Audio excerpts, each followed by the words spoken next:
বড় মুখ করে কেন লোককে বলতে যাও আমার ঘর আমার বাড়ি, হেতা এসো থাকো খাও, যেখানে তোমার কোনো অধিকার নেই গো? এত জাগ করে লোককে কেন বলতে যাও বলে দেখিনি? তোমার না হয় কোনো মান সম্মান নেই গো, এই মেয়েটার কি কোনো মান সম্মান নেই? খাবারের এই অবস্থা কে করেছে?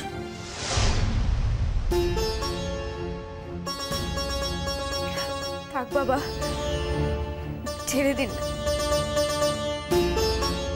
আমি বরং একটা কাজ করছি বাবা, আমি ওদের ফোন করে বলে দিচ্ছি, ওরা ওদের ওই যেখানে আছে তার সামনে ওদের একটা হোটেল আছে, ওখান থেকে খাবার আনিয়ে খেয়ে নেবে।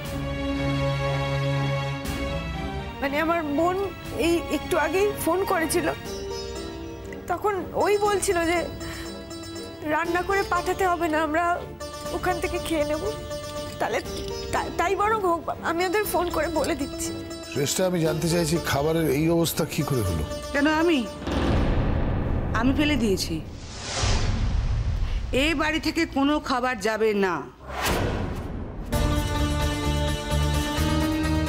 যে মেয়ে আমার ছেলেকে অপমান করে অন্য ছেলের গলায় মালা পরিয়ে দিয়েছিল,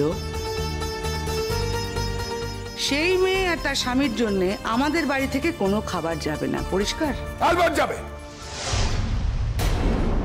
আমি যখন বলে দিয়েছি এই বাড়ি থেকেই খাবার যাবে।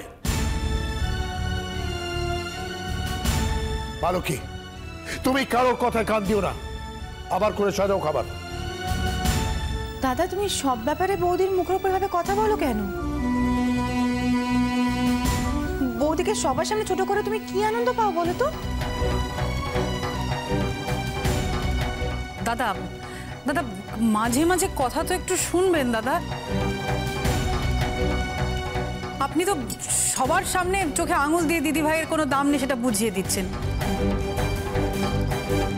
এটা কেন করছেন দাদা? মানে কাদের জন্য করছেন আপনি এটা?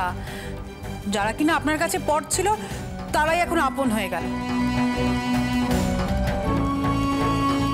আর যে মানুষটা আপনার সব থেকে কাছের তাকে আপনি পর করে দিলেন, এটা আপনার কেমন বিচার দাদা? ভালো কি, তুমি এখনো দাঁড়িয়ে আছো? তোমাকে আমি কি বললাম?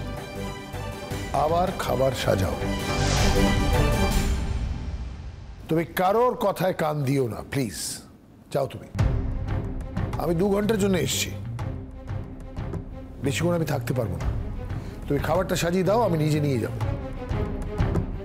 কিলো নতুন বউ, কথাটা কানে শুনতে পাচ্ছিস নি শ্বশুর কি বলছে? যা তাড়াতাড়ি করে রান্নাঘরে গিয়ে খাবারগুলো গুছ।